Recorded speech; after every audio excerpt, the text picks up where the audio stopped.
na akong magbura ng magbura every time na full storage na yung phone ko. Buti na lang talaga meron akong nabili dito sa TikTok guys na flash drive na 2 terabyte.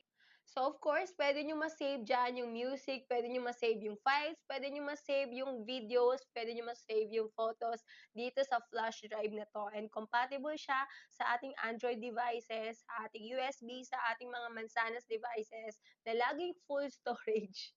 Kaya yung problema ko, buti na lang talaga may nabili ako na ganito and 500 plus lang po ang 2 terabyte nila. Pwede nyo siyang i-stock sa USB flash drive. So, every time na magpa-plug in kayo, of course, naka-save na doon.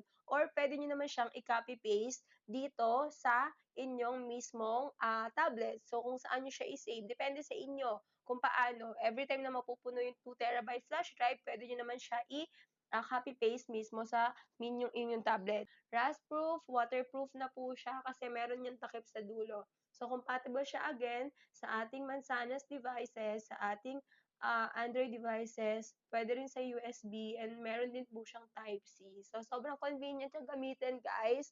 Plug and play, ganun lang siya kadali. So, kung gusto niyo ng ganito at pahirap na din sa inyo yung laging bura ng bura, bumili na kayo